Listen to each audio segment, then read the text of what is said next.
what it really did for me was it just like everything that I thought I knew about myself and everything that I thought I knew about my life. You know, a lot of people who have never done acid, like the way that it's portrayed in culture is like these crazy, trippy, psychedelic drawings. Everything's all fucked up. You can't tell what's going on. Like, you know, it's like, wah, wah, wah. But the reality is like, if you talk to anybody that's actually not, you know, maybe taking 1 or 2 tabs, it's like, it feels like clarity. Like it doesn't feel like this craziness. It feels like everything makes sense. And for me, I realized that basically my entire life I had been living for other people. Like I had become somebody based on what other people wanted for me, not what I wanted for myself.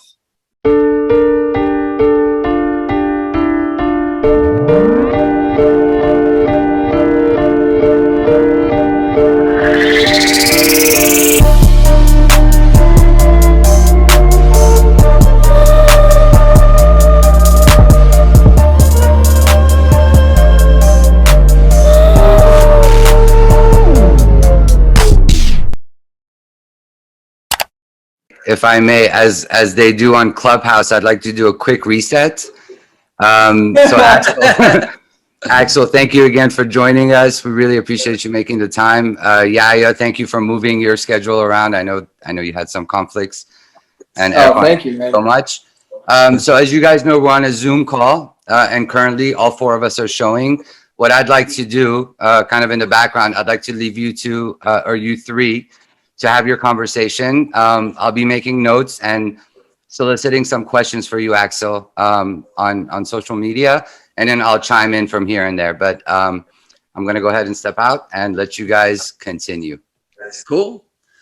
All right, everybody. Another episode of Nomadland. Very excited to have Axel Mansoor as our special guest. You've probably seen him on the Clubhouse, but our interest in him goes way beyond that. We're probably going to talk about Clubhouse too.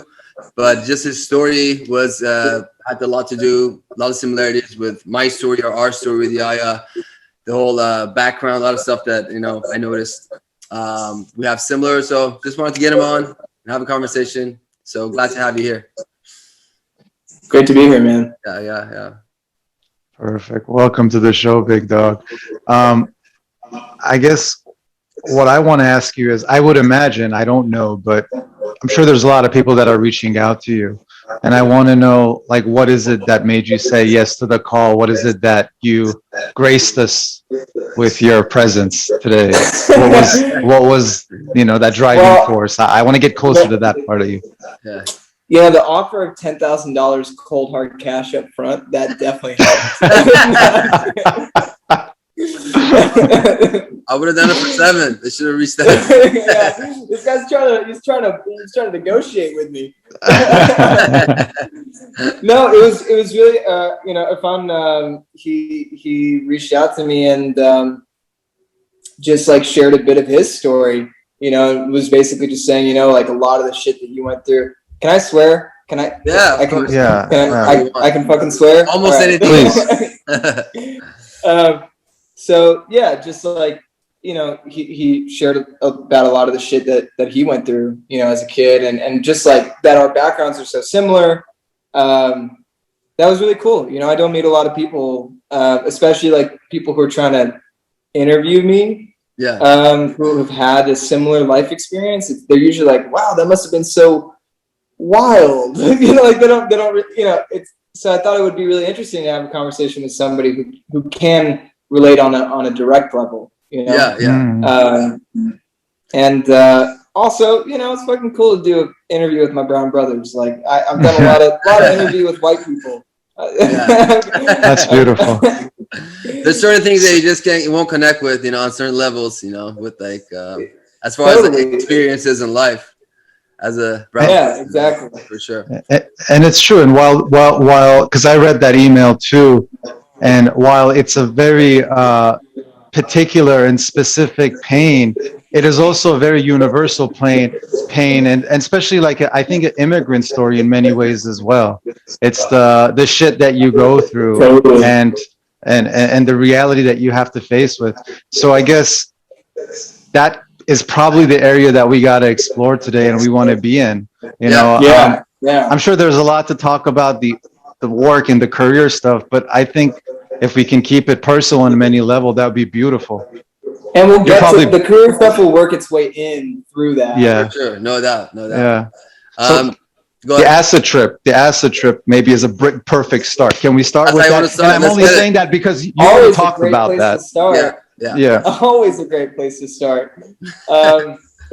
So, yeah, I mean, you know, I don't think I was ever really like, I remember growing up, like, I never was like very into drugs or anything, or, you know, I did spend 2 years with, What's very? Well, no, what really changed was like, I came out to, you know, I was pretty straight-laced as a kid up until I came out to actually Mauritius, which is, I'm visiting my parents here now. Mauritius is the island that both my parents are from. You know, so like you're saying, an immigrant story, you know, I'm a first-gen American. I don't know if you guys are also first-gen, but, you know, my parents are both from Mauritius. And then when I was going into high school, we actually moved back to Mauritius for me for the first time. And when I got here, that kind of like set me on a different path, because here there's like no fucking laws. Like there's like 12-year-olds smoking cigarettes and drinking. Like so you know. So Axel, really quick. So you were born in America, and then you left America at what age? Well, immediately. Okay. Yeah, I mean, basically a month after I was born, we lived in Belgium for 3 years. Then we lived in Zimbabwe for 2 years. Then brief stints in like Indonesia, the Philippines, Madagascar, like a couple months. And then kind of used Washington, D.C. as like a home base that we would go to and from. So I spent like 5 years, really Maryland, Bethesda, Maryland, 5 years from like 3rd grade to 8th grade. Then to Mauritius. Mauritius. Yeah. Well, where is Mauritius? I'm ignorant. It's all good. It's a point of interest to me. I know about it, but I know most people don't. There's reasons that I know about it, but go ahead. Yeah, I mean, the most like Americans don't know about Mauritius because like they've got Hawaii and the Bahamas. It's the same thing. It's on the other side of the planet. But Mauritius is in the Indian Ocean, like east of Madagascar, and it's this tiny little tropical island nation. It's beautiful. It's absolutely gorgeous. You know, it's like a wedding destination for like South Africans and Europeans and Australians. Like, it's like where you go on honeymoon, basically. It's like that in Seychelles and other places like that. So kind of like Maldives type. Yeah. It's gorgeous. Absolutely like greenery. I know, like I used to work for this like TV stage channel in Dubai, and the owner, the boss, told me he wanted to make like a travel show or travel. Basically, we're trying to get like a tour company, taking people to different island places in the world. So as I was doing research, I came up on Mauritius, and it's like the east of Africa.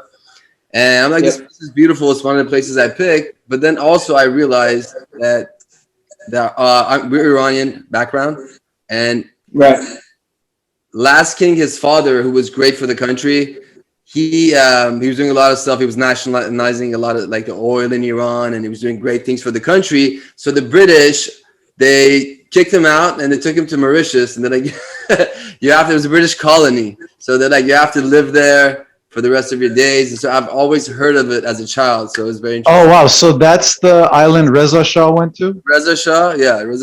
He lived his last days in Mauritius. I never knew that they sent him to a beautiful island, because it was like we sent him to a dark place. I guess they sent him to a pretty good place. Relatively for a king, it sounds like a good place, huh? Yeah, no.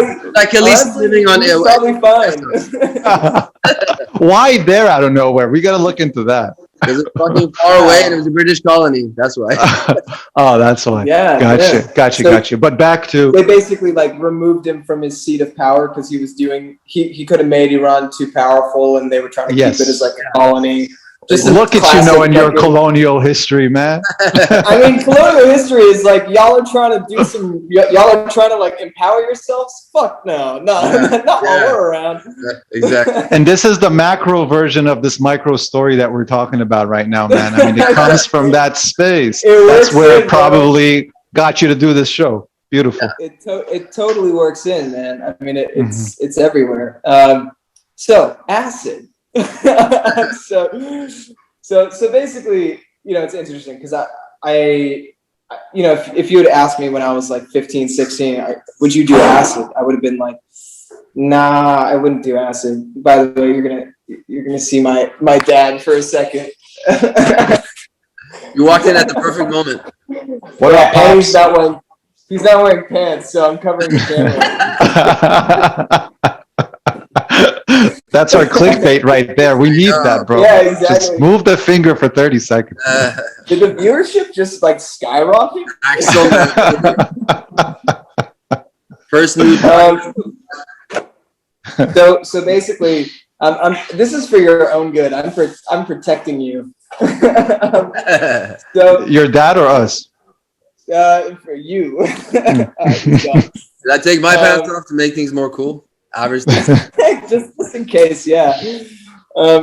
So yeah, I went to college at USC in Southern California because basically I wanted to go back to America, but this was 10th grade. And I was trying to go back to America because I was tired of Mauritius and it was too small and all my friends were in Maryland, but I couldn't move back to Maryland. So I went to California, the next closest thing. And I moved in with my sister and then I went down to LA for college, and it was at USC going into my sophomore year that I was offered, believe it or not, I was in a fraternity. I was in Phi Delta Theta. And I was offered by one of my frat bros a tab of acid, and he was like, "We're gonna do it like this weekend." And me being me, I did a ton of research. I went on Arrowhead. I did all this how to do acid the right way so you don't fucking lose your mind and all that kind of stuff, and then ended up not following any of that and just and ended up just taking it at a party, at a frat party with these guys, and it ended up being, oh shit. Well, yeah, and it's funny because since then I haven't done it a lot of times. Maybe in the last 10 years, 5 times, 6 times max. So it's not this thing that despite me having only taken it a few times, it's had a massive impact on my life. Psychedelics in general. But I don't fucks with it that much because I'm really sensitive and it does a lot. It opens you the fuck up, right? It's just it opens you the fuck up. Exactly, my dude. What it really did for me was it just everything that I thought I knew about myself and everything that I thought I knew about my life. A lot of people who have never done acid, the way that it's portrayed in culture is these crazy, trippy, psychedelic drawings. Everything's all fucked up. You can't tell what's going on. It's all blah, blah, blah. But the reality is if you talk to anybody that's actually not, maybe taking 1 or 2 tabs, it's it feels like clarity. It doesn't feel like this craziness. It feels like everything makes sense. And for me, I realized that basically my entire life I had been living for other people. I had become somebody based on what other people wanted for me, not what I wanted for myself. And it blew the doors off of I was going to school as a psych major, and I thought that I was going to be an organizational psychologist or do human factors psychology. And on this acid trip, I came up with this theory of existence and why I'm on Earth. And there's this really interesting aspect to the psychedelic experience, which is called the noetic quality. And for those of, for people who are listening in the future, or, for those who don't know, it's basically the concept that when you have an epiphany or you have a realization on psychedelics, for some reason, it takes root in your brain, stays with in a way. Yeah, it sticks with you in a way that if you weren't on a psychedelic, you might have the realization, you might have this epiphany, but it won't stick with you. It doesn't stay with you the same way it does, which is one of the reasons why, like, it's so effective in treating people who struggle with alcoholism or addiction to cigarettes or addictions in general, because people will have the realization, like, I'm fucking up my life right now. Like, why am I doing this to my body or like my mind or my health? And then it actually stays with them. And that's actually, people will have that realization outside of psychedelics, but it may not stick with them. Right. And so I had this epiphany that was like, this is the reason I exist. And I basically have titled it the cycle of love, which is that the reason that I am here on this earth and the reason that we're all here is to participate in the cycle of love, which is creating, receiving, and giving love in all of its many forms. And our job while we're on this planet in this life is to figure out our best way of participating in that cycle. Like, and that's the goal. Like, so if you're able to participate in that cycle fully, like, the more fully you can participate in that cycle, the more alive you are, the more human you are. And I realized, what? I'm seeing you speaking Yaya's language right now. Hey, for sure. Yeah, and I realized on that trip that, like, music was absolutely the best way for me to participate in this cycle. Like, that is going to be the way that I'm going to be able to show up fully. And ever since then, man, like, I knew that I had to be a musician. Like, that was what I was going to do with my life. And how did you sustain and maintain that calling? Because you saw it and then you acted on it. How did you act on it? How did you find the consistency and the discipline to stay true to that truth? Was it effortless, or was it some sort of a conscious? Yeah. How did you water it? How do you nurture it? Day one. Were you doing music before that? I mean, you have to be. Yeah. So I was playing music before, and I definitely had moments with it that were really, like, emotionally cathartic and really important to me. But it was never this thing where I was like, this is what I'm gonna, like, this is it, like, I have to do this or nothing, basically. That's crazy. Just because that wasn't, fucking first-gen American immigrant parents. Like, you don't grow up with your parents being like, yeah, be an artist. Like, your parents want stability, and it makes sense, from their background. Like, their generation came from a generation, they're the children of a generation that had World War II. Like, of course, what you want is stability. But, which like, stands on the foundation of fuck your dream and live to survive, not to thrive. Yeah. Totally, exactly. Why would you total risk, survival. when you have a short shot at something, why would you risk it for your dreams? Because we didn't even have the chance of having this, like, the short shot before, so it just doesn't make sense to them. Yeah, and I think that's something that we don't do enough of, is actually acknowledge that sort of generational privilege that we've had.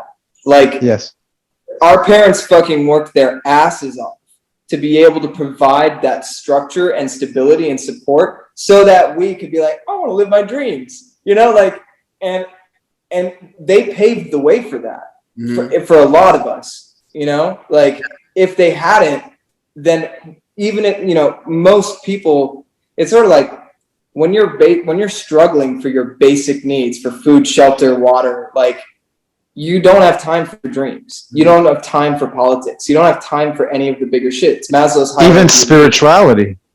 Yeah, of course not. You're trying to put food on the fucking table. Like, you're working 2 jobs, 3 jobs just to provide. Like, you don't have time for that. And you don't have time for self-actualization, self-fulfillment.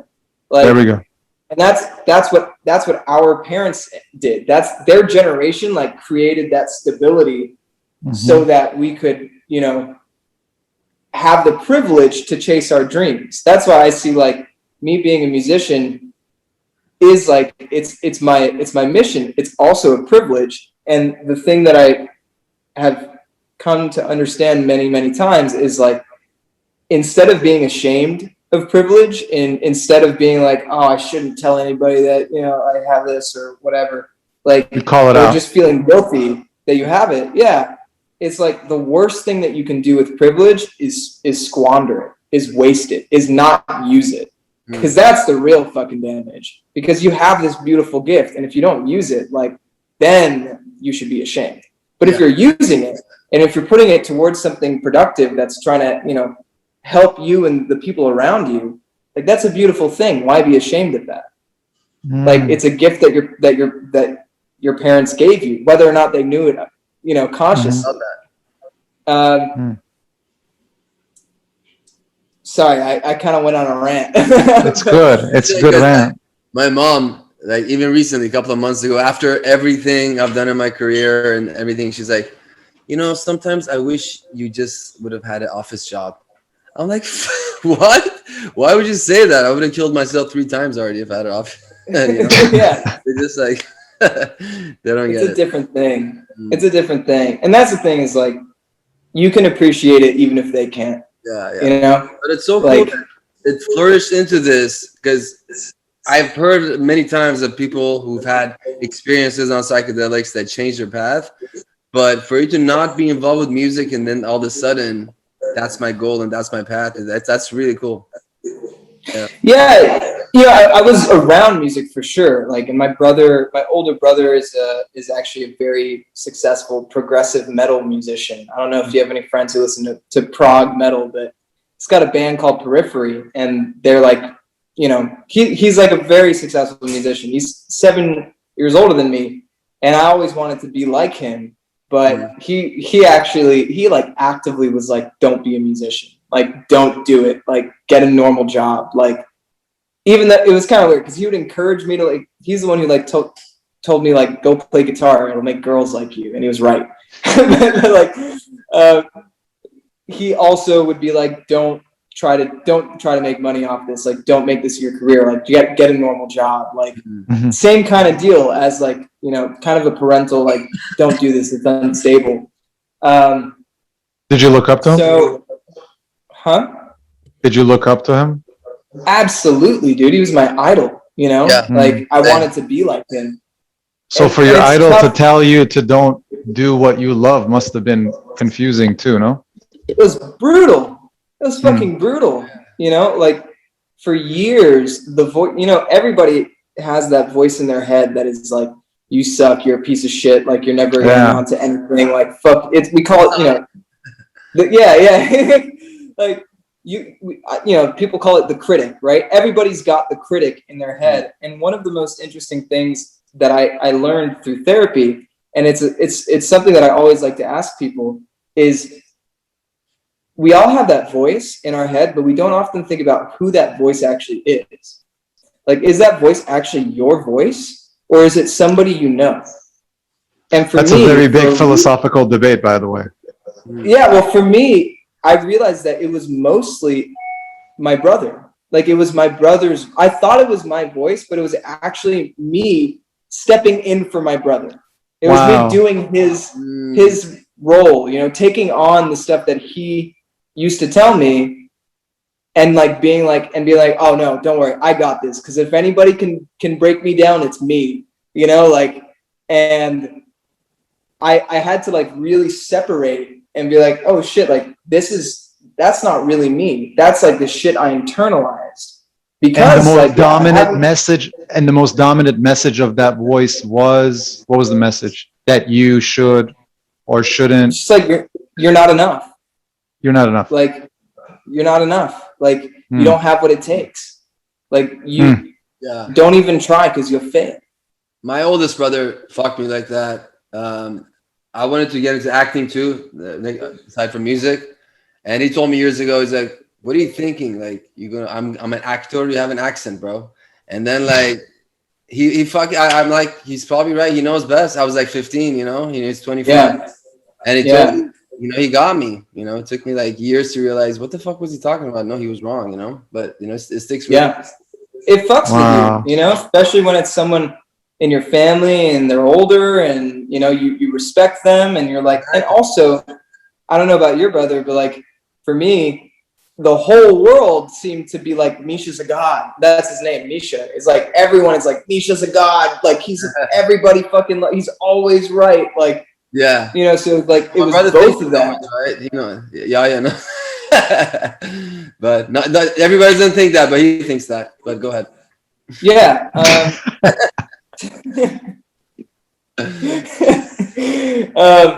So, you know, that dynamic was really difficult. And, you know, now he and I have like a much better relationship. Like, and I've also realized that a lot of him doing that was like his way of trying to protect me. It was his way of trying to support me, but like kind of in a not helpful way. You know, the intention was good. But it was a fear-based message that you internalized, and it became a fearful belief. And you broke through that fear essentially with the acid tap. And you're like, I'm staying away from that vibration. I'm going to tap into my truth. And I've been living his reality. So I guess therapy also was the sustaining piece and making your mind realize what your soul discovered, huh? 100%, man. Great way to put that all together. Way faster than I could have done it. It was a couple things. It was therapy, meditation, learning how to journal and like reflect and like actually take my thoughts and put them onto paper in a different way than songwriting. Like it's different, you know, it's a different process. Like, and then, just a lot of really like, and reading books on happiness and like what is success and all these kinds of things. And those were the sort of tools, like the technological tools that I used over time, but, and of course, like a few key psychedelic experiences. And I would say that me taking acid was the second most defining experience of my life, with the first most defining experience of my life actually being when I did ayahuasca, like just a little over a year and a half ago. And before I did ayahuasca, I would have said that acid was the most defining experience of my life. Our producer, Navid, in the background right now is probably getting a little bit of a hard on because he just did it a few weeks ago. But anyway. He just did it? Yeah, not so long ago. Oh like my God. A few weeks ago, Talk to Navid about that because, we will. I mean, you know, everyone's experience is obviously a little different, but at the same time, there are some core things that are definitely the same. And the way that the ayahuasca worked for me is, you know, you asked me earlier, like, you know, were there struggles and stuff? And I was like, of course, man. I had so many fucking breakdowns along the way and moments where I wanted to give up and just was convinced I was never going to make it and like never going to be anything and just so frustrated. And I guess one of the things that really kept me going was just this like,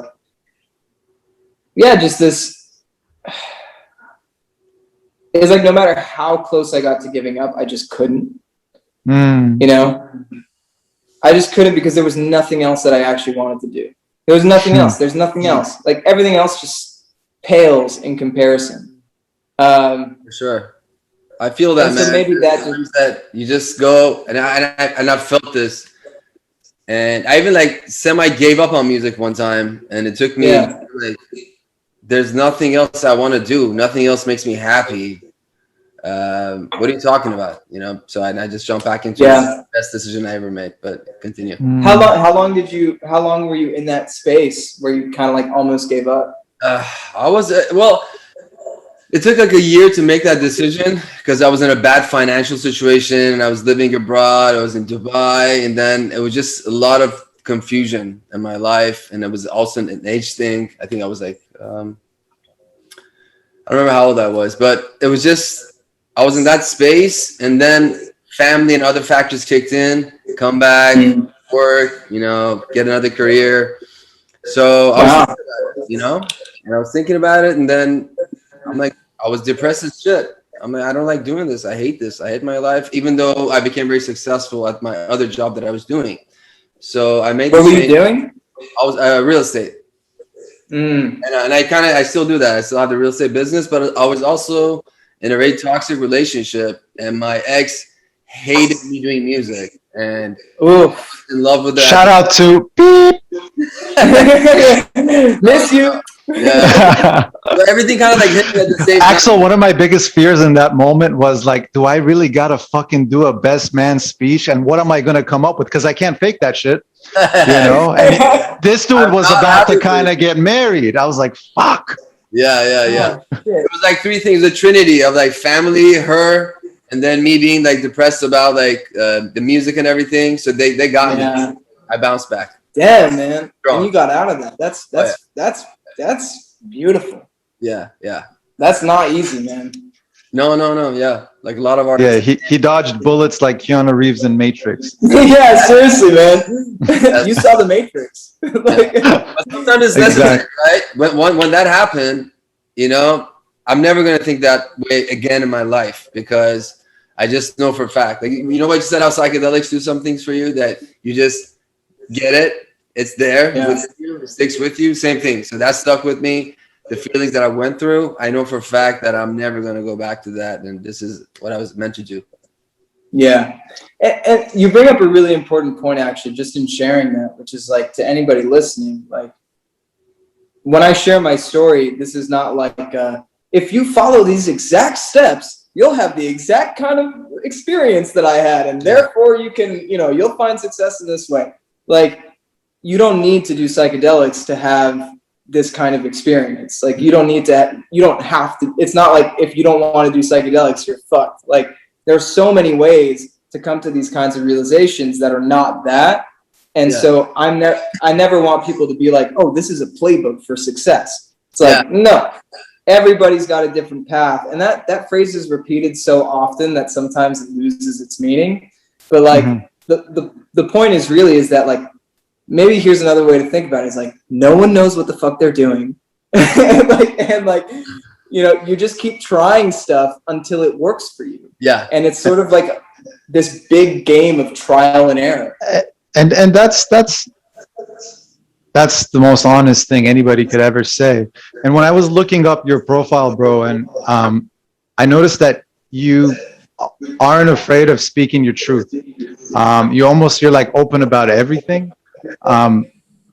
Even with, I guess, sexuality and stuff like that, and people are so curious about it for some reason because you were answering a lot of questions in that regard. And I don't know either, but the way you were describing it, you were also very open about the way you were describing it and very particular, and in a way that I haven't heard, even as a psychotherapist myself. So how do you define and what is the type of relationships that you're looking for, and maybe kind of answer to that curiosity, because I didn't fully understand it myself, but it seemed like it was a very unique way of intimacy over other things. Yes. If it's okay to ask. No, you know what's so funny is that you're actually the first person to ask me this. And like, no one, I've done, my God, how many interviews have I done at this point? I don't know. Probably in the last 2 months, I've probably done, no exaggeration, probably over 30 interviews. Like, it's been a lot, and no one has asked me that. Maybe because they don't have the balls to, but no. So it's really interesting. I would say really up until I did ayahuasca, for my whole life I've been like, I'm straight.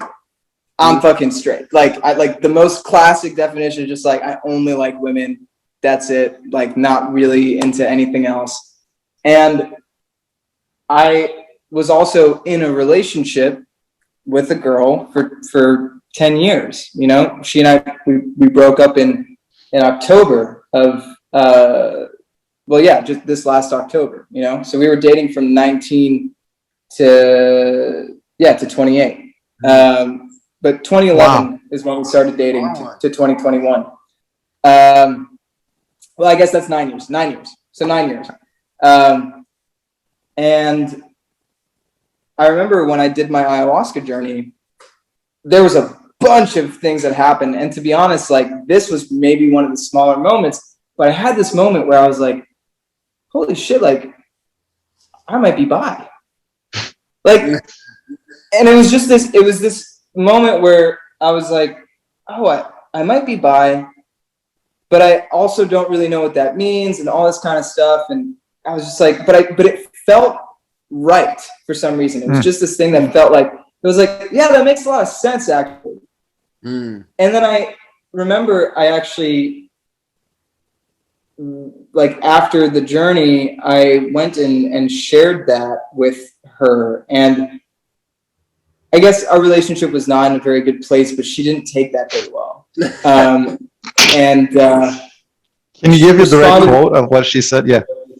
She responded with a lot of fear, you know. She responded with, like, basically, like, makes him insecure. And I'm paraphrasing here, but it was something along the lines of, like, shit, like, now I have to worry about you, like, with guys too or something. And, you know, like, I never, that was never a thing. It was like, I never cheated on her. It was like, that's not a thing. I think she was just very scared and, like, responding that way. And of course, for me, like, that shut that down. Like, and that piece of myself that I feel like I kind of stumbled into unexpectedly, I just, like, was like, nope, I'm not going to think about that, like, at all anymore. And then when we broke up in October, and since then, yeah, there's been so much stuff happening in my life, and I'm also so not looking for a relationship that it's still this piece of myself that it's like, I know. But before, Axel, and I don't mean to cut you off, and I apologize, no, but go for it. It's just, I don't want to take for granted how openly you went to your girl and said something that could be so terrifying to so many people. I mean, I know for you, maybe it's just you did what you did, but that's a brave thing to do, man. I mean, how did you find that bravery inside your heart to kind of do what you did? I think coming off of, so here's the simple answer, is because by the end of my ayahuasca trip, I was fully in this place of self-love. Like, and this is kind of tying back to the greater ayahuasca story, greater story of my life, which is, you know, spending most of my life as this kid that had all these demons, all this shit from, like, inside my family and the world around me, just telling me, you're not enough. Like, you suck. You don't even deserve to exist. Like, and working really, really, really fucking hard to get to a place where I can be like, I love myself. Like, I'm fucking dope, and I know it. And, like, and I never would, you know, I've been with the same therapist for 7 years. Like, I wish, like, people could talk to her and be like, what was Axel like 7 years ago? She'd tell you completely different, like, literal 180-degree transformation. But it took 7 years, you know? It's like, it takes the appropriate amount of time. And there's divine timing. Yeah. And number 7. And I think I was in this place where by the end of my ayahuasca journey, I had healed so much of that early childhood trauma that I was like, I'm excited to share this, because I'm like, I want to share this because this is real. You know, this is who I am. And I'm not ashamed. I don't feel that shame. I only feel like it's my way now of connecting by being myself. And basically, ain't nobody can tell me something that's going to make me think that I'm not enough. Yeah, exactly. And that's still true, you know? Like, the only person that can tell me that I'm not enough is me. And I realized that. Everybody else, I have to give my consent to allow them to affect me. Beautiful. But if I just don't give my consent anymore. Beautiful. Beautiful. So, I'm sorry, that's just like, you feel that way naturally all the time now. Basically, like, you don't. Much. Okay, that's cool. That's amazing. It's sort of like, of course I'm still human, you know, like I have bad days and shit, but it used to like cripple me. I used to like not be able to write. I used to not be able to like do anything. I used to like just be so fucking depressed and anxious based on like people not liking me or saying something about me or whatever. Yeah. That I wouldn't be able to do anything. Now it's like, if I feel something, or if I feel like there's something weird with somebody in my life, like I just tell them, you know, I just have an honest conversation with them. And I surround myself with people who are able to have those conversations. And the people that are not able to have those conversations, like they're on their own path, you know, but they don't need to be on my path. Nice. Beautifully so. So, and then that brought you to now today. How do you operate from this space in terms of partners and intimacy? Because it's a very unique thing, and I want to hear about it. Yeah. So, you know, I'll say this. I'm actually talking to a couple girls right now, and like one of the most refreshing things for me and for them has been just this approach of like total upfront honesty from the very beginning, and just being like, this is exactly where I'm at. This is exactly what I want. And like, and here's my boundaries. And I've told them all like, and they're cool with it. I've been like, I really like you. I'm curious about you. Like, I'm down to have fun. I have no interest in being a boyfriend. I have no interest in like that responsibility. I have no interest in being committed in a relationship. And like, it's going to be a really long time before I want to. Erfan, what do you think about that? He's like, he's speaking my thoughts. Your thoughts or your dreams? No, I haven't done that at the moment, but I totally get it. And when I was single, I had these conversations, similar conversations with multiple girls, and most of them weren't having it. They're like, what do you mean? You know, not everybody understands, but yeah. After the conversations, you let people know up front, as long as you're honest. If they get it, they get it. If they don't, they don't. You know? If they don't, they filter themselves out. You know, you're just like, cool, it's not worth the time then. Like, I'm not going to invest time into it. Like, if you're not going to meet me where I'm at, like, I'm not going to get anything out of this. But there were a couple who try to convince me that I'm being negative and like, no, you do want this. Like, you start from your past relationship and you think you don't want this, but you know, we're each other, you know? That's also a red flag. That's us like, do not pass go. Do not collect $200. No doubt. I'll stay in jail for sure. You know, I really want to, another big piece that I heard through your conversations, your honest and vulnerable conversations on Instagram, was just to take a step back into the shadow side of you, was your childhood and bullying. I really want to hear about that, because it seemed like very close to your heart, and those experiences of who you've become today as a result of that. And I know that's a big thing for a lot of people. So if you could kind of talk about, I guess, and get there quickly if you can, about the most painful part about that, maybe described through an experience. Yeah. There's two experiences that really stuck with me. So number one was I was in 4th grade, I believe. And actually, I think both of these happened. It was like 4th or 5th grade, but definitely this one was in 4th grade. Well, one experience, this is a shorter one. I'll tell the longer one next, but I don't know if you can see it, but like on my arm here, you probably can't see it because of the lighting, but you'll see that I have these bumps like here. It's kind of hard to see because they're so old, but basically I have this cross-shaped scar on my arm because at one point, like two girls, one who was like kind of a tomboy, and her friend. I must have said something or whatever, but like, you know, all I remember is one of them pushing me against a fence, like during recess, and then her friend coming over and digging her nails into my arm until I bled, and just like, and you know, that's what the scars are from. And another experience that I remember is, and this is apart from all the different days where somebody was like, why do you look like, you know, why is your skin the color of shit? Or like, why does your food smell terrible? Because my mom would like make me lunches, you know, the same shit that every brown kid goes through. Sure. And where was this? I remember, Is Maryland? yeah, this is Bethesda, Maryland, which is like the fucking whitest Yeah, I have a lot of place.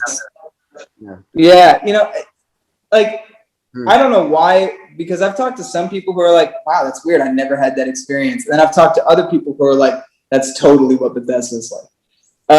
Yeah. Because there's not really diversity, you know, like, and I remember one of the sort of seminal shitty experiences was like, I just wanted to be liked. I just wanted to have friends, you know, I just wanted to be in the crowd. I wanted to like hang out with the cool kids, just like everybody.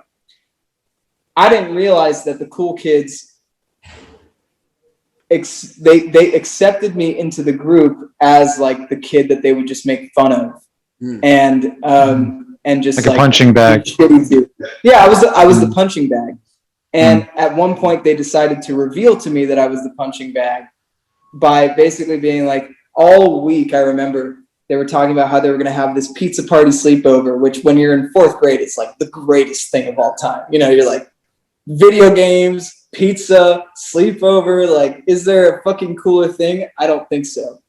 And they've been talking about it all week, and I was really excited, and I asked, you know, like, and they would talk about it in front of me and not invite me. And then one day I had the courage to be like, you know, can I come? And they were like, oh yeah, sure, yeah, definitely.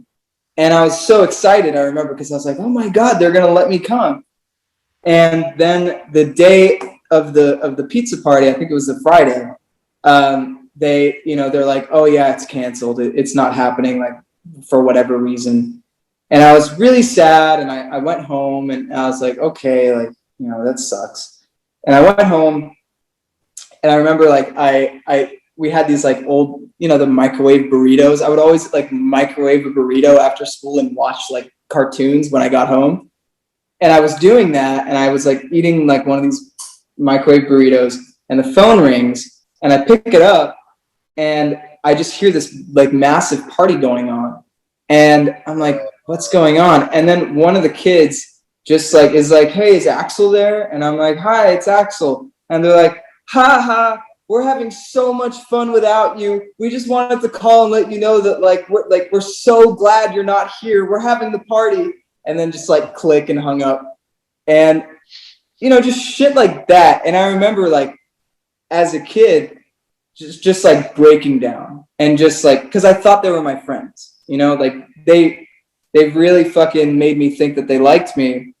And then just, you know, I was just their punching bag, and I had no idea. You know, I was like an innocent, trusting kid. And I think the one thing that I'm actually really proud of is that I've never let anybody take that innocence away from me. Like a lot of people, and you know, that was as a kid. When I was like in other places in other parts of the world, I was literally getting physically bullied. Like, you know, like getting into fights and shit, like constantly, like older kids picking on me just because they didn't like that I was new, like things like that. And the thing that they never were able to take away from me is like, I still will trust somebody until they give me a reason not to trust them. Like most people, that innocence seems like that's gold that almost even became more highlighted through that dark experience. It's like coming to the surface as a piece of you, which I think is why you were able to tell the story the way you did without a negatively emotional charge. It sounded like you were smiling through it, and it wasn't dissociative smile. It's not like you blocking it out smile. It was like you've come to peace with that story, because I guess the story of that for you right now is that my innocence was the highlight of that story, even though it went through a dark stage. So beautiful, Yeah, which is still so present in you.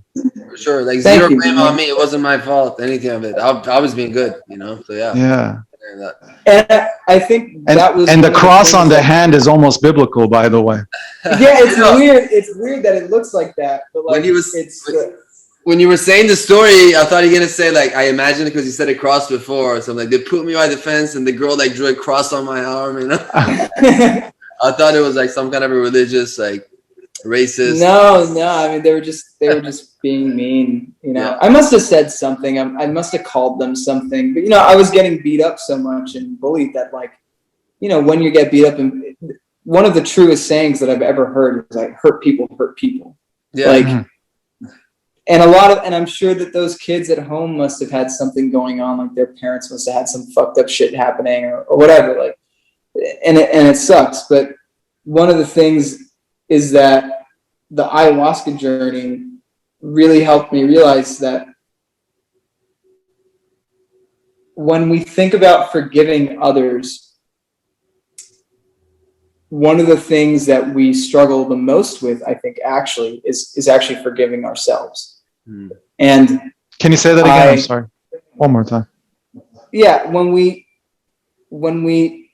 think about what it takes to forgive other people, like for me, forgiving these bullies, I think what we often overlook is the piece that is actually forgiving ourselves. And for a very long time, I didn't forgive myself. It's funny, Irfan, what you were saying, but like, I blamed myself for being so dumb to trust these kids. For, you know, how could I be so stupid? How could I not see that they were playing tricks on me? You know, and instead coming to this place of what you said, which is like, I was just a kid. Yeah. You know, I was just a kid. It's not my fault that I took what they said and I trusted them. You know, it's like, that's not, how would I make that a kid's fault? This is a brilliant point. Such a common thing I'm saying with sexual abuse, with like child abuse, with all stuff, parents. Exactly. You know, it's so common. It's like one of the things I see in my clinical work is that you start doing the work and you go to these stories and you want to connect with then you bring out the inner child and you want to connect the inner child to the client, and they're like, fuck that kid. He was a loser. This is why I am the way I am today. And I'm like, what just happened, you know? So then you got to work with that piece. And it seems like you found the way to connect with that child's innocence rather than looking at it as a weakness. Totally, man. I mean, that's huge. And that's been one of the main breakthroughs mentally for me was starting to externalize like what would happen. Because, you know, because of what happened to me or just the stuff that I went through, my ability to like process anger and process fear and process like those emotions, my way of dealing with it for the larger part of my life was just like bottle it and bottle it and bottle it and bottle it and bottle it until one day I would fucking lose my shit and get so fucking angry that and not everyone would see this, but like my ex, for instance, you know, we were together for like 9 years, that she would see this person that she wouldn't recognize, you know, because it was like all of this rage and all of this pain, all of this shit, all coming out at the same time, and just like not having some way to express it, not having a relationship to be able to like talk to that kid who's hurt and scared and afraid. And instead, like when he would come to me, you know, my emotions basically, when he would come to me, it'd be the equivalent of like slapping the fucking kid and being like, the fuck is wrong with you? Like, why are you crying? You know? And instead learning how to really look at it and be like, how would I want to parent that kid? Like if I imagine that kid actually existed outside of my body, you know, if that was my nephew and he came to me and he was crying and he was upset about something, or he was scared, or any of these kinds of things, like, how would I treat that kid? Would I make fun of him? Would I blame him? Would I make him feel bad for feeling those things? Like, no, I wouldn't fucking do that. Which is why some people don't even get it until they have a child. And then through having the child, it almost opens up a door into their heart to love themselves. It's like a lane opens up, and sometimes it doesn't, and then the child just becomes a point of projection. So in a sense, I want to bring all this home. And I'm very proud of us because we really we're an hour in and we still haven't used the word Clubhouse throughout this whole interview, which I think we've done well, Let's go. Yeah, that was a good segue, wasn't it? So in a sense, all these experiences has led to you being the face of an application that's the most poppin' application in the world today. That's a pretty big deal. It hasn't obviously got into your head. It's actually allowed you to become even more of who you are, which is fascinating. But can you kind of give us a glimpse of what the fuck does that feel like, man? Is it surreal? Yeah, I think it's like one of those things that I'm not sure I'll fully grasp. I've had moments where I've like kind of grasped like what it means. Like, I think one moment where when it first happened, I had two thoughts. My first thought was, holy shit, like, this $1 billion brand has put me as the face of that brand. Like, that's a crazy thing. That in and of itself, that's just a crazy thing. And I don't even know if I fully grasp it, but I knew that was crazy. Yeah. And the second thing was, the second immediate thought was like, oh shit, my face is on John Mayer's phone. Like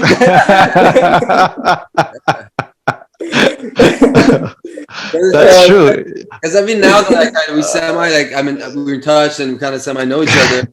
Every time that any notification from Clubhouse comes, I just feel like it's Axel, because you see his face. That's like such a perfect Drake line, by the way. My face is in on your girl's phone or something, right? My face is on your girl's phone. Yeah. Don't be surprised when you see me at home. Jeez. Yeah. I think, it's still really weird when people are like nervous to talk to me. That's a thing that I'm like kind of still weirded out by. It's like, I'm like,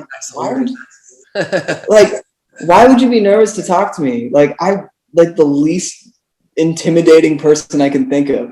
Like, I'm the face of the app that people just talk to each other.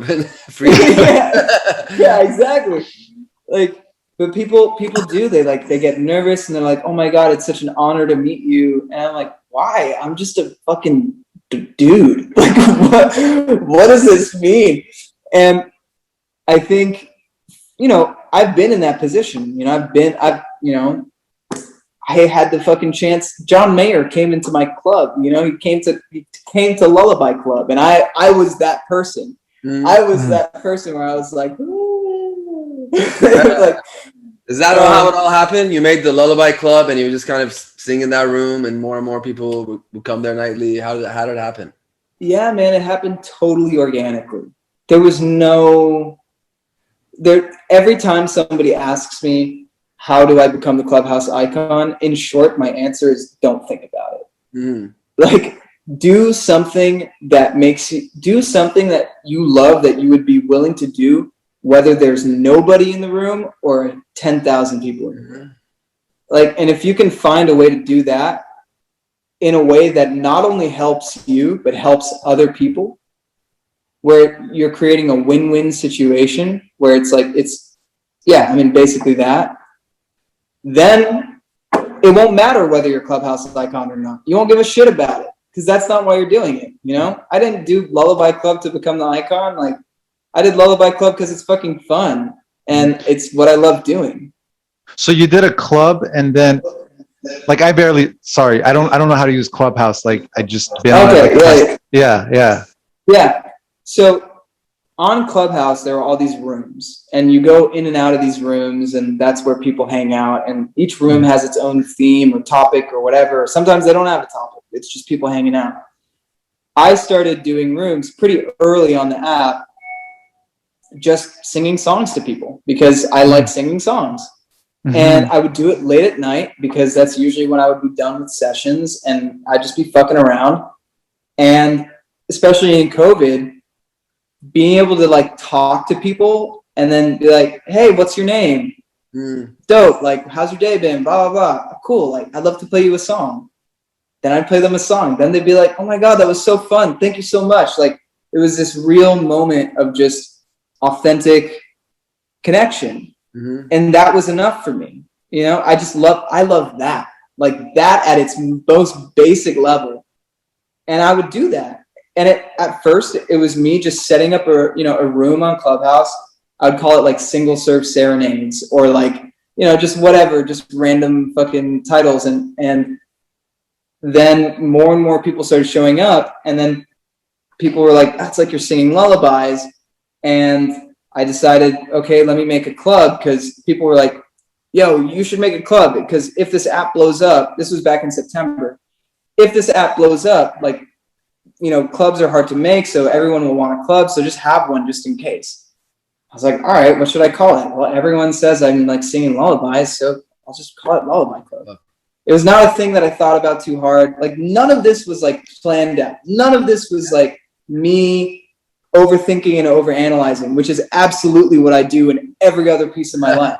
Yeah. It was the one time that I'm just like, I'm just doing this for fun. And I just did it. And something about the platform, something about the way that I do it, something about like me as a musician and me as a person just really connected with people. And people would send me messages immediately after I would be playing and they just say like, this is so awesome. I wish you were doing this every night. You know, I wish Lullaby Club would happen every night. And eventually it got to a point where there was 30, 40 people in the room. And one of them, her name's Aviva. Now she's my business partner. She was like, basically, what you're doing here, I think there's something really special. Do you want to try to build it into something? And one of the first decisions we made, this was January 10th. And before, I was just doing it whenever I wanted. Like, there was no structure, no schedule. It was like, a week would go by, I wouldn't do it. 2 weeks would go by, I wouldn't do it. Like, I'd just do it whenever it felt like it. And then I was like, okay, what if everyone's been asking for us to do it every night? What if we just try it? You know, just try doing it every night, just see what happens. And we did. And at that time, no one else was doing a daily show. As far as I know, maybe there were people doing a daily show, but as far as I know, especially a daily show of music at night, every night, no one was fucking doing that. Because it's a lot of fucking work. It's a lot of work. And these are 3-hour shows, you know, like 2 or 3 hour shows. Yeah. I'd be playing fucking 2 or 3 hours. Just different mix of different songs every night, kind of just. Yeah, I would do covers that I know, my own originals, and then I would just be like, all right, what do people want to hear? Let's take requests. How many like, people live. would show up? I mean, at first, when we started doing it every night, by that point, we had about 30, 40 people in the room at a time. But then within like 3 weeks, it was like 300, 400 people in the room at a time. And by that time, you know, celebrities had already popped in for a second. Like Paris Hilton popped in, Charlie Puth popped in, Scooter Braun popped in. Then the creators of Clubhouse like popped in and started to show up. And Scooter Braun is Justin Bieber's manager? Yeah. So did you just sing a little bit better when he came in? Well, yeah, put a little more French on it. He was in there for like a minute, you know. He was in there for just a little bit, just because he was like, "What the fuck is Lullaby Club?" You know. But what I found out is people were just talking about it, like word organic. Like I never promoted it. All of the shit of like people are like, you gotta go promote, you gotta go in other rooms, you gotta fucking tell people what's going on. I tried doing that, and it was the most draining shit I've ever tried to do. It was just like, I hate this. Bro, I don't want to do this. I had a similar experience. I was sorry to cut you off, by the way, but I really no. Yeah. This is a conversation. Yeah. So I was I got into Clubhouse and I was telling Yaya, I'm like, dude, I think this is kind of for me. I like this place because I go into rooms, I talk about stuff that I want to talk about, And there's no video, there's no showing off about anything, just real conversations, and people come there to listen. And I made a couple of rooms that I was talking about what I wanted to talk about, and we bring people up. And then I guess people started talking about it on Twitter. So like in the very beginning, I'm like, wow, I just got 8,000 new followers in one day. Like, how did that happen? You know, and then that just kept happening. And I got like pretty large following, even though I don't really do a lot of rooms. It's because people feel that, or like how it's natural and it's organic what you're talking about, and they connect with it. You know, I love that part. Totally, man. I think that I'm not going to say that this is all of Clubhouse, because it's definitely not. There's definitely a lot of bullshit on Clubhouse, but it's a microcosm of the real world. You know, there's a lot of bullshit in the real world. And there's also real fucking people, you know, like you guys. Like I've never met you before, and I'm more like, these motherfuckers are cool as fuck. Like I want to hang out with y'all. Yeah, I feel like we've been friends for a while. For sure. Yeah, no, it's very natural. And that's the thing, is like with life, you know, you got to kind of excavate. You got to find the people that you really fuck with, and you're going to meet a lot of people that you're like, meh. And then every now and then you meet somebody or a couple people you're like, yes. Yeah. And I think like success, quote unquote, on Clubhouse is really finding those experiences.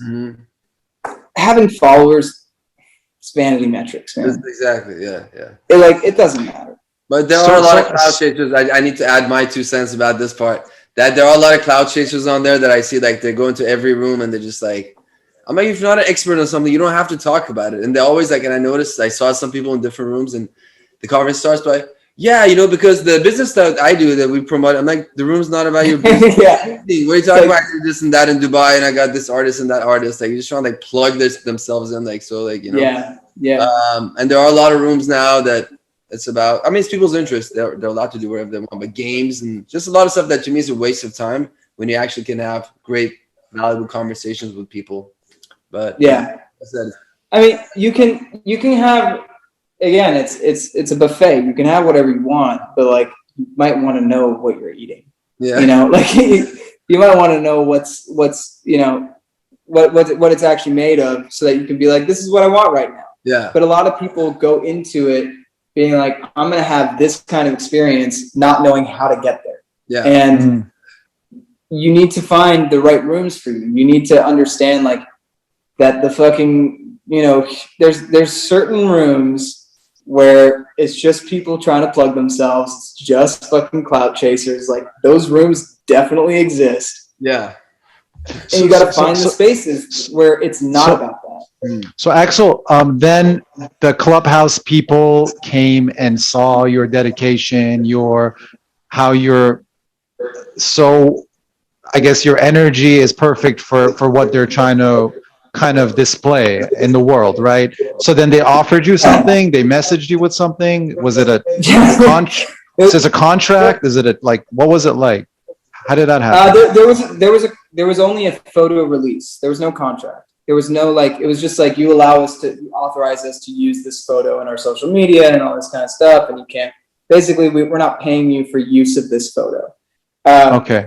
But there was no like, these are your responsibilities, this is what you can do, this is what you can't do, like don't say this, say that, like none of that.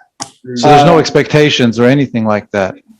Isn't that weird though? That's kind of fascinating, right? Because you would think like if Axel starts acting a fool, I mean, is that not bad for the company? Like, you know what I mean? Totally. Do blackmail shit, dude. Do blackmail. Absolutely, it would be terrible for them. But like, which is why next week. No, do it right now, man. Yeah, exactly. They didn't have any sort of formalized like anything like that. And to be honest, I think that would be one of my critiques, is that it's not very structured. And I think that's one of the things they're realizing, is that, you know, they started the icon thing when there was like 10,000 users, you know, 1 million users. I don't think they realized what exactly putting somebody as their icon really meant on like a political and brand and whatever of level. Like there's a lot of layers to it. I happen to be incredibly diverse from all over the world, and like you know, I can fucking work with anybody. So I think I happen to be like a very good choice because I'm easygoing and can talk to pretty much anybody. But like, yeah, if they made a choice, you know, with somebody else, like who knows? Are you gonna get sad if that happens? No, I'm not, because to be honest, man, like this shit's cool, but again, it's not the point. It's not why I do this. Like, I don't care about being famous. I care about freedom. I care about being able to do what I want. Like, and my 2 life mottos, one of them is tattooed on my arm, which is you can't see it, but you just have to trust me. It's live to learn and learn by doing. And my second motto is I want to do dope shit with dope people. Nice. Like, and those are the 2, like, that's what I want, you know? And all of this other shit is just like, I see it as it's a resource, but it's not the point. Like, live to learn and learn by doing. Live to learn and learn by doing, which also almost says that then it's okay to fuck up and make mistakes along the way. Absolutely, man. You have to. Mistakes are an opportunity. Like fuck ups are an opportunity, you know? They're an opportunity to learn. Yeah, exactly. Like some of the best shit, I bet you, Irfan, from music that you've made, I bet you that some of your favorite moments in a song you've written or a track you've been making have come from something that was a complete accident. Absolutely. Accident and mistakes, and I felt different about it. Maybe 10 years ago, I felt different about it. But now I'm like, dude, I'm open arms, anything, you know, any fuck up, anything. Not any fuck up, you don't want to die. But you know what I mean? You don't jump off a cliff. But in general, you learn stuff from it and it betters you. And I am who I am today because of all the bad shit that's happened to me, as well as all the good stuff, all the mistakes, as well as all the right decisions, right? So, and I'm happy with that, you know? I mean, when you adopt that perspective and when you can hold on to it, you can't lose, you know? Like, basically, if good shit happens, great. And if bad shit happens, great. You'll learn from it. It is what it is, yeah. Navid, if you're there, by the way, my brother, you can jump in anytime. We'd love to have you on right now. Beautiful. Yeah, there he is. What are you eating? I never know what he's doing. He's always doing something back there. Right. So I was making this observation while you guys were talking. The cool thing about not being on camera is I can pull out the chocolate and candy and do my thing. It's beautiful. Great conversations, guys. Thank you. Loving it. Yeah. Any questions? You did ayahuasca recently. Yeah. Yes. I don't know why Yahya seems to always want to sexualize my experience with ayahuasca. He referred to like our producers probably getting a hard on right now. Yeah. But I did. Actually, I did it for New Year's Eve. Ayahuasca. The weekend of December 30th, of last year. Are you? Where'd you go? Were you in LA or? I was in LA.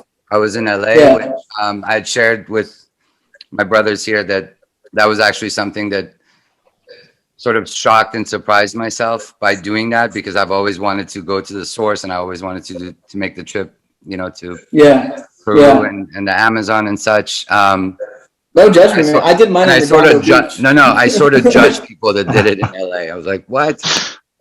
And it just so happened that I ended up doing it. And I was telling Irfan afterwards that none of that meant shit.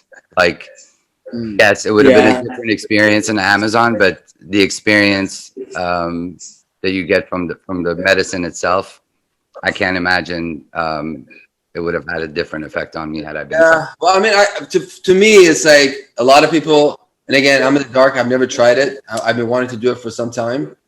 And the same thing, the mysticism and the idea of like doing it in Peru in the jungle and all that, you know, it's very exciting.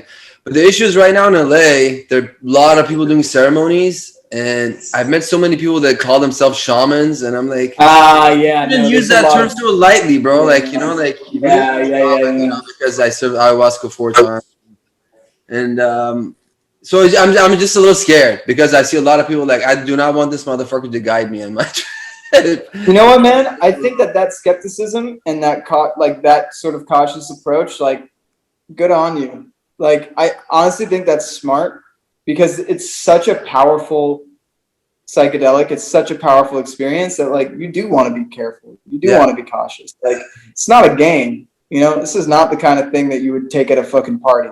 Like, No. this is like some real fucking shit. I mean, Naveed, like, I would love to. I have a question for you.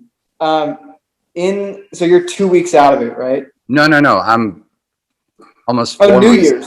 Oh, New Year's. Yeah. Oh, so it's been a little bit. So, do you remember having any physical sensations after? The hard on. I'm kidding. a 4 month long hard on. Physical, I would say just feeling very light. Like, not on the scale, but just so. How so? No lingering pain, huh? No pain whatsoever. Do you deal with a lot of pain normally? No. Like physical pain? Yeah. No, but I did have. I do have a very close friend of mine who was with me, and she was dealing with some chronic issues. And after her second weekend, which happened to be the one that I was at, she came out of that saying, for the following weeks after that, she kept saying how great she feels and how some of that subsided. And I've heard that from many people.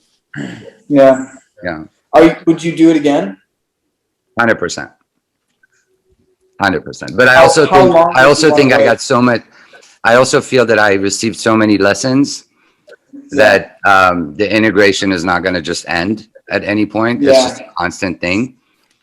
And I believe you said it at the beginning, that these experiences, and I think we've all had them in our own way with different medicine, that the lessons that come sort of stay with you more so than if you were reading it theoretically in a book or, as part of a lecture in academia. So to feel that down to like your cellular level, it definitely stays with you. Yeah. How far out would you say before you would feel comfortable doing it again? Just out of curiosity.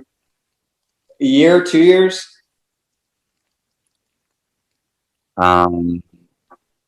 I would say probably another year or so. However, with a disclaimer, I have a best friend of mine who I consider a little brother. He's just gone through some things, and I truly feel that he needs it. So if he were to want to do it, even next week, and wanted me to sort of be with him and do that, you do it with him? Absolutely, yeah. I would totally do it if someone else that I was close with needed that support, or someone. Right. This guy who does, he's like a shaman, or he said he's a shaman. But he said that he does it a bunch of times throughout the year. Like pretty much every time that he does ceremonies, he does a little bit himself. And what is that like? I wonder. I don't know. I feel like it might be too much. There was a guy at our ceremony. He had done it 17 times in the last 2 years. And he had done it here in Costa Rica, and that's the part that doesn't get talked about enough, is the importance of integration. It's like I think that's where the real work begins, because you go through the spirit realm and you find this big piece of gold, but then you come back to the matrix and it's like, how do you fit this big piece with the other pieces of puzzle? And if you can't really fit that piece in with everything else, that in itself can create some sort of a disconnect, So it's like, how do we slowly put all these together is really the beauty and dance of life. I'm such a, I've only done it once, and I did it, like I said, in Redondo Beach. I'm not like an ayahuasca expert by any means. Yet, maybe instinctively, there's a part of me that when I hear about people having done it 17 times in 2 years, I'm like, what?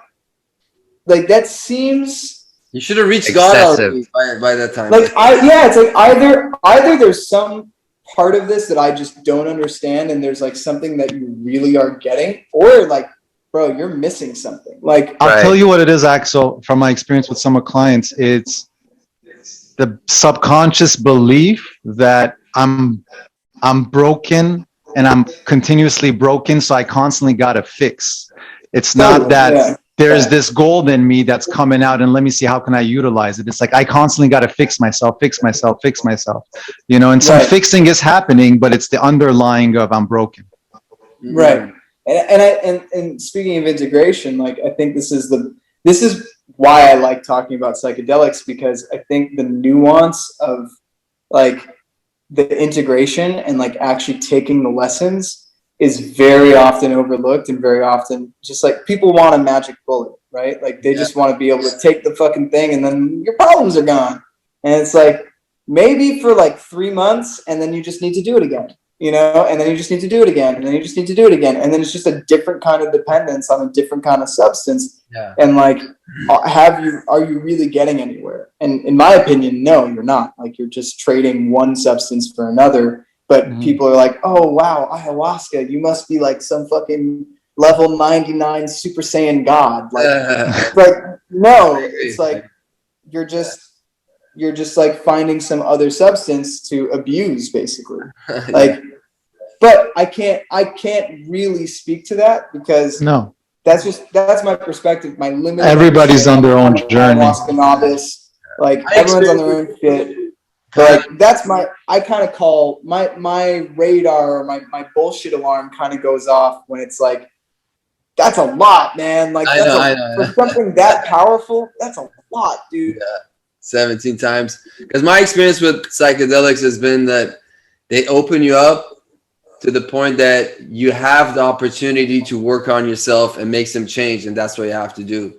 So it's not just the medicine itself that's changing you, you know, you have to do the work yourself too. So I don't know how much work someone needs, like 17 times in 2 years seems like a lot. But for me, every few months, like if we go, I do some mushrooms, and I've done acid before too, but mostly I do like mushrooms. And I love that experience. I love it. You know, like it just opens you up. You work on yourself. You go with the right crowd, right intention, and you get what you want out of it. And I think, you know, I love that.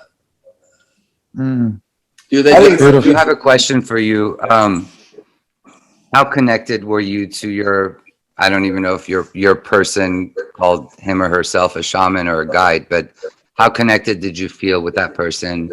And in hindsight, do you attribute significance of the experience partly due to that guide or that shaman or whoever led that ceremony for you? Not at all. In fact, I wouldn't do it with that person again. Yeah. No. I thought he's gonna say the exact opposite. Right. No. But I'm glad he did. I was actually very disappointed. He's almost about to say fuck that guy. Yeah, no, I mean, like, I was actually very disappointed, like, because he kind of presented, dude fucking pieced out, like, in the middle of the ceremony. Like, he had another guy. Another guy fill in for him, but he didn't tell us that he was going to peace out. He said, "You good, bro? I'm going to the taco real quick." Yeah, exactly. Like, that's crazy. I was like not impressed, and then like after like the integration, you know, like process, like I tried to call him a few times just to, because he kind of positioned himself as like this dude that would be there, you know, and like I called him a few times. Every time I talked to him, like I talked to him maybe twice, and both times I talked to him where I was like, you know, I'm really trying to, because I had this fucking. Imagine, Axel, sorry to cut you off. Imagine if you had major abandonment issues. And that's why you went to ayahuasca, and then the shaman bounces on you. Exactly. Like he just kind of made it seem like, I don't know, there was a vibe that was just like, it made me feel like he was just trying to get off the phone. And it was just like, not at all, you know, luckily I had a therapist, you know, already who I could go to. That's actually why, I don't know if you've had this, but one of the things, I've got a bunch of friends since I did ayahuasca be like, you know, I really want to do it. I'm super interested. And my advice to them has been like, get a therapist first. Get a therapist first. Then, because you have a therapist, you'll have somebody to be able to go integrate these lessons with, so that as you learn it, you'll be able to actually work it into your life and you won't have to do it alone. You'll have somebody to take it to whose job it is to give a shit about you integrating these incredibly powerful lessons that you're learning. So it doesn't before and after. So it's almost like set up for 2 months. And the spirit of Aya is so powerful that it somehow starts working even before you going into the ceremony, by the way. 100%. Totally. I love that. You've been great for mental health in my business, by the way. So if you could really speak on that, what has therapy done for you? You've been on it for 7 years. Dude, it's, I think therapy should be a public utility like water. Like in the same way, I wouldn't say like health, because, our health system is all fucked up. But like the health system in other countries, like it should be a public good, especially in a society where most of us like have jobs that are more mentally taxing than physically taxing. Like our existence is more mentally taxing than it is physically taxing in the majority of Americans' lives. And yet we don't have the support structure that reflects that. Like, and we take this approach to mental health. One of the biggest jumps in physical medicine was when we went from curative medicine to preventative medicine, right? Instead of like, oh shit, my arm's bleeding, like then you go to the doctor, or like, oh shit, I'm dying, then you go to the doctor. It's like, no, you go to the doctor every month or every couple months, you do a checkup, they make sure everything's cool, and they find something, they catch it early before it's a problem, right? And how many lives have been saved because of the preventative approach to physical health?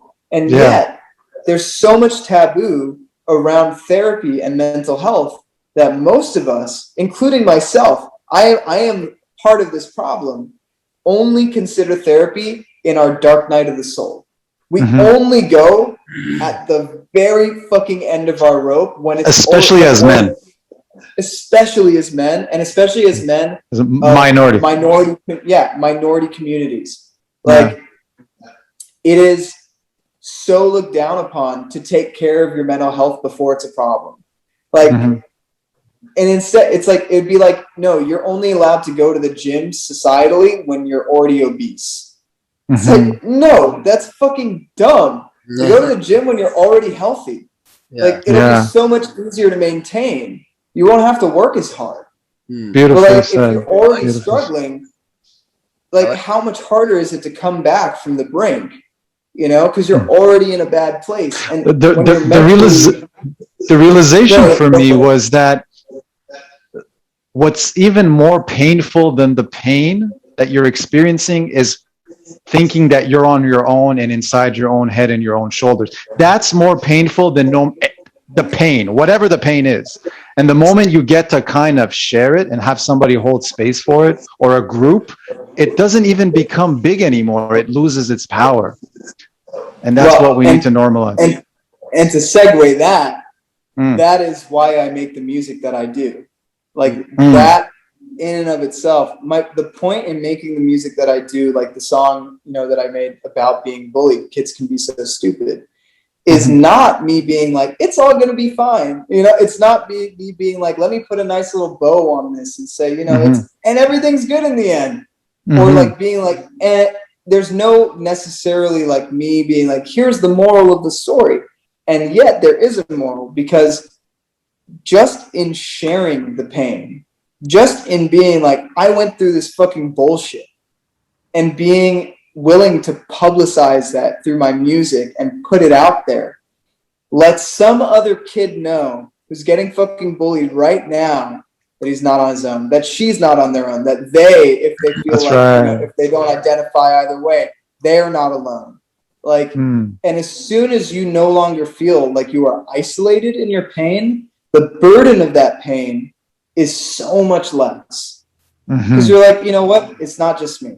Somebody else understands how I feel, and that crippling isolation that you're talking about it's not at play anymore. And it's interesting to see how pain actually binds us.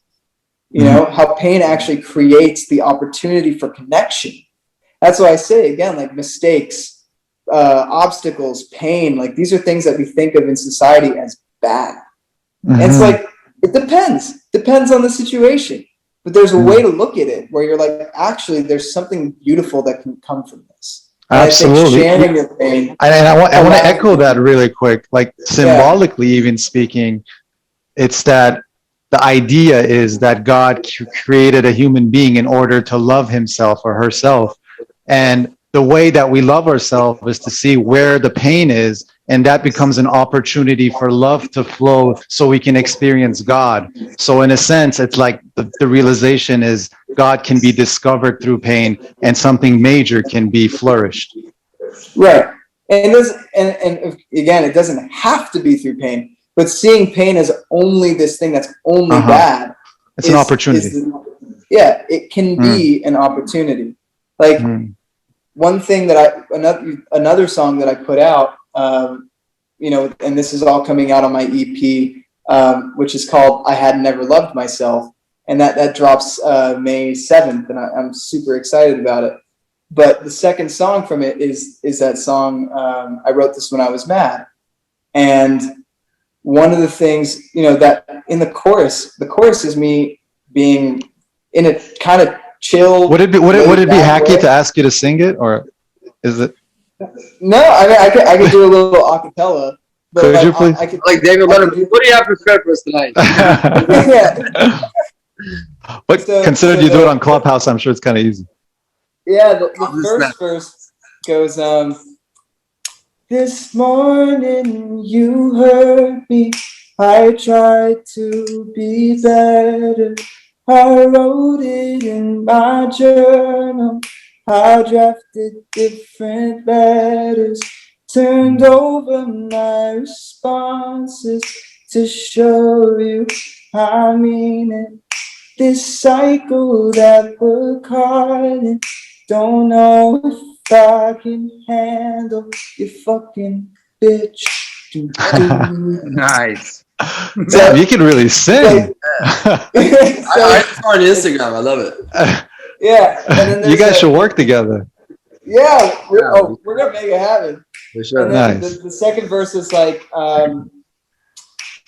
bad words, I don't let myself say them often. Even when I feel them, I say I'm just joking. Cause loving you break. Oh, wait, what? Fuck, what is the? Oh, cause good people don't say the words that I think. And I'm a good person. But loving you's breaking me, making me be the worst version, you fucking bitch. So and this, it's this song that is about like when you get to that point and you're just like, you get so fucking mad and you're just like, God, you fucking bitch. Like, but we don't allow ourselves the space to say that. And when I wrote that song, because the chorus is me saying you fucking bitch, I was really afraid to put that song out because I was like, my God, what if it hurts somebody? What if somebody out there who has been called a fucking bitch gets triggered and like was the victim of like domestic abuse and like, you know, like that happens. And one of the things that I had to really like stand by and realize is that if somebody gets triggered by something, the reality is, especially in like our cancel culture, especially in our like overly, and I'm a sensitive dude, in our overly fucking sensitive, like people are just they're waiting to be triggered by something. The reality is that if something triggers you, more often than not, it means that there's some shit that you could probably work on. But people aren't instead of people being willing to look inside and being like, hey, is this something that I would be willing to work on? They just want to make it easy and blame the person that triggered them and be like, this is your fault. This is your fault. And it's like, no, it's not. I had nothing to do with the original experience that caused this. You know, like it's not me. If I'm going out of my way to hurt you, that's one thing. But within the experience of being triggered, there is a signal there that is like, there's an opportunity here for me to understand something deeper about myself and why I'm reacting this way. And I will say that I was recently triggered.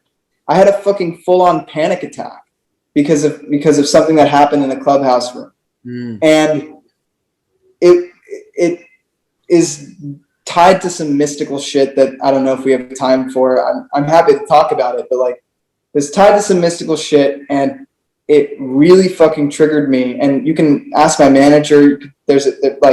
I had this real fucking freak out moment where I like tied to some mystical shit. Actually, yeah, I do want to hear about it. Okay, long story short, this is an incredibly long story short. That must have been a great therapy session, by the way, taking this to therapy. Well, I did end up talking to my therapist about it, and it was like a very like intense session. Beautiful. Where I really had to sit with it. And like, what happened was I basically lived in an apartment that, for lack of a better term, was haunted. And the reason that I know it was not just me is because multiple people who did not know that there was anything in my apartment ended up being absolutely terrified. And things, very terrifying things happening to them in addition to me. And that experience was so traumatic for me because it just broke my worldview. And it was like, this is not supposed to be a thing. Like, this is not how the world is supposed to work. That like, this happened 6 years ago, but it was like a 1.5 year long experience. Cause I thought it was like, I was on my self-love journey. I was like, maybe this is like, this is me trying to, like, this is the challenge from the universe. I'm going to try to like live with this and learn how to like rise up to this challenge. And instead it just slowly fucking traumatized me over time. And something happened in the Clubhouse room where like someone was just being a troll, and it really freaked me the fuck out. And like, it just like triggered that piece of me that is like, that's actually like my next journeys on ayahuasca. I'm almost positive now. This is the thing. This experience that I had recently, this was like 2 weeks ago, it triggered me so bad. And I was fucking like, I lost my grip on reality for a second because I literally actually thought a demon was coming to kill me. And so someone who knew about your past experience was trolling you? No, it was just somehow the story took him there. Just a random. It was a random. That would have been very scary, though. Yeah. It was fucked up. But basically, like, I don't think that they knew, but it was also just really bad timing. Yeah. But it freaked me the fuck out. I had this total like post-traumatic stress response. Damn. Where I was like, for like 2 hours, my heart was beating I was like so scared. I was like on the verge of crying, and it was fucking terrifying. And and that experience, the way that I took that was I was like, holy shit, I really need to work on this. Now, instead, I could have been like, this motherfucker triggered me, like, fuck you, like, blah, blah, blah, like, make it all about that person. But what it really illuminated for me is like, wow, like, this piece of me is really not healed. And now I want to heal it. Like, I know that I have the power to heal these things, and I want to work on it. Beautiful. And I think that that is a response that our culture would benefit more from. Like, instead of being like, you hurt me.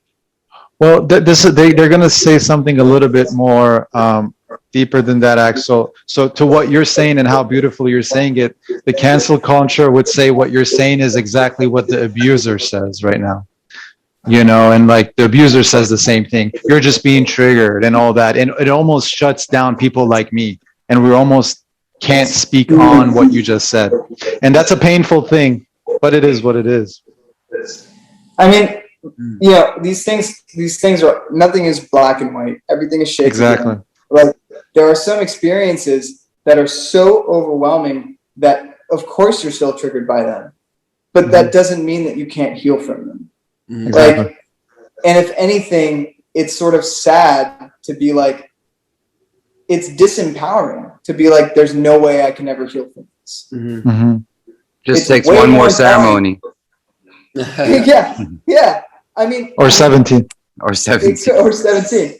I think it's a combination of all these things, right? That's takes right. Mindset, it takes integration, it takes therapy, it takes ceremony, it takes whatever it takes.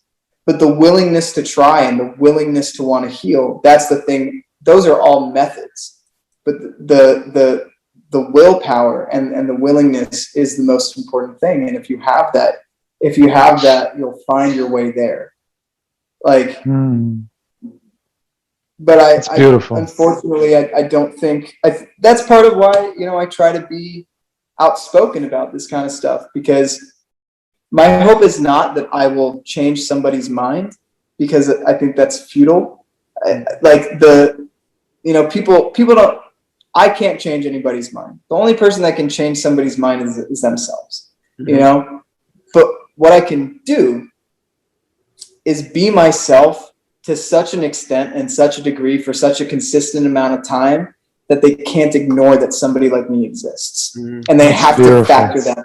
It's absolutely necessary, because not a lot of people talk about it. At the same time, sometimes it might, you might create a spark in someone's mind, or as just the fact that someone knows that there's other people who think that way or think like me, or, oh, he's right. I think that on its own is very impactful. That's beautiful. And I think this is probably a good place to end it, but you're definitely larger than life in a sense. And it's not a surprise that we're not talking about Clubhouse, because your personality is bigger than that platform. And that's so beautiful, man, because you're just shining and you're glowing with your truth, where we don't even need to talk about $1 billion app. And I'm very thankful for you coming in and sharing every sacred little piece of yours, man. So thank you for that. I really appreciate it. We don't take that for granted. For sure, bro. No, well, you created a space for it, man. I'll be honest. Like, if I didn't feel comfortable with y'all, I wouldn't have. Thank you. But it's the vibes are right. This, man. He's gonna talk to homie vibes for sure. Right? Like, instant homie vibes for sure. Yeah, 100%. When you come to California, we'll all go to Joshua Tree together. Yeah. Oh, that'd be great, man. I love Joshua Tree. It's so best. Fucking beautiful. It's like, So it feels like visiting another planet. Yeah. Mars. Yeah, it feels like Mars. So out of the 30 interviews that you did, where would you rate this one, honestly? Top 3, easy. Woo! That's what I want. Navid, hear this guy. Hear this man. I know. 16, 17, like that would be shitty. Easy, top 3. But you know why? I mean, it's also because just the questions that you were willing to ask. You were willing to ask questions that most people are too afraid to ask. Like, and you were willing to talk about one of the things that has just like instantly turned me off has been when the interview starts with like, how's it to be the face of Clubhouse? Right? Or like, tell us the story of how you became the face of Clubhouse. And I'm like, oh, damn it. Like, it doesn't feel like you want to get to know me. It feels like you want to get to know the face of Clubhouse. Right. Yeah. And that was not the intent from the beginning. Obviously, you saw from the message that we sent. It was just there's so many layers to you, and so many things that we connected with you on. So glad that we were able to talk about all of it. Yeah, I have a feeling this won't be. I have a feeling this is the first of hopefully many times that you'll be. Yeah, for sure. Oh, I'd love to come back. It's super great. I'll love be you, back bro. in LA. I'll be back in LA in July. So, nice. Awesome. I'm sure things are gonna be opened up by then. We get to do some fun shit. For sure. Yeah. Maybe we'll actually get to hang out in person. Yeah. Absolutely. Hi, brother. I know it's late night over there too. So happy to have you. It was great talk. And just for the viewers out there, because I kept seeing my hand, I'm not a crackhead. I was gonna ask actually. I thought you got a really cheesy red lips tattoo on you. I'm like, why did you do that? No, it's like I had my Krav Maga belt test, and like I was punching too hard, and like my skin came off. So it's like, and I keep closing my fist so it doesn't heal properly. It's like fucking me up. So who were you thinking of when you were punching really hard? You know who. All right. One love, y'all. Thank you for tuning in. Axel, we love thank you so much, my man. Don't forget to subscribe.